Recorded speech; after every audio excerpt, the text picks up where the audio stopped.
This is the new scale of Japan's economic ambition in South Asia, a financial target that has doubled in record time, now reaching $68 billion.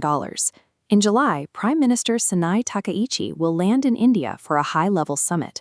Her goal is to finalize the political framework that turns this capital into physical infrastructure. The private sector is already moving. Financial giants like MUFG are currently deploying hundreds of millions of dollars directly into early-stage Indian startups, specifically targeting the fintech and digital sectors. This capital flow represents a deliberate shift in global strategy. Investors are systematically redirecting their resources away from one Asian giant to secure a foothold in another. For decades, the regional economy followed a predictable formula. Japanese capital provided the machinery, while low-cost Chinese labor provided the scale to dominate global manufacturing. It was Japanese investment that originally built the foundation for China's industrial rise, funding the sprawling factory districts that eventually became the world's workshop. But the cost of that labor has risen alongside China's standard of living. Wages that were once negligible have climbed to an average of $8 an hour, erasing the primary incentive for offshore assembly. At the same time, peak geopolitical friction is turning regional supply chains into liabilities. Japanese firms now face the constant risk of sudden trade restrictions or political fallout.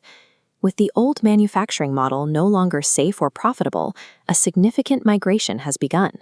Japanese industry is leaving China and looking toward India. India offers a unique pull for this fleeing capital. Beyond its borders lies a sprawling domestic market with a growing appetite for electronics and vehicles. The labor math is equally compelling. While Chinese labor has reached $8 an hour, the average cost in India remains highly competitive at just $1. This 2025 JETRO survey confirms the trend. Japanese companies now rank India as their #1 expansion target globally. This confidence has transformed the balance of power, making Japan the fourth largest source of foreign direct investment. For these firms, India isn't just a backup plan. It is a long-term industrial hub that justifies a permanent, multi-decade relocation of manufacturing assets. This shift relies on Japanese technology. The flagship project is the Mumbai-Ahmedabad bullet train, using Japanese engineering to connect India's industrial centers. Construction is accelerating. Crews recently completed the breakthrough of the third mountain tunnel in Maharashtra, marking a major engineering milestone for the corridor.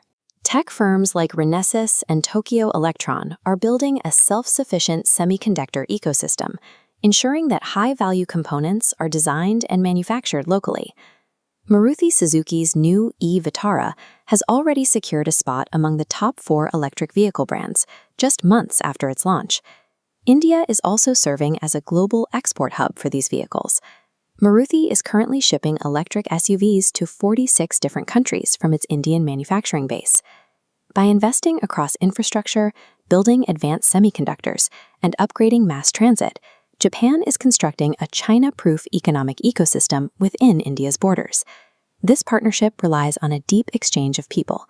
Over the next 5 years, the two nations plan to rotate 500,000 professionals through study programs and employment. This chart explains the demographic necessity. Japan faces a crisis in its aging workforce, needing the young, skilled labor India has in abundance. In return, India's youth gains access to elite technical training and high-skill career pathways within Japan's advanced industrial firms. This integration addresses the specific survival needs of both economies, tying their industrial futures together to solve domestic crises that neither could fix alone. Prime Minister Takaichi's upcoming visit will focus on securing the raw materials for this new alliance, including critical minerals and stable energy supplies.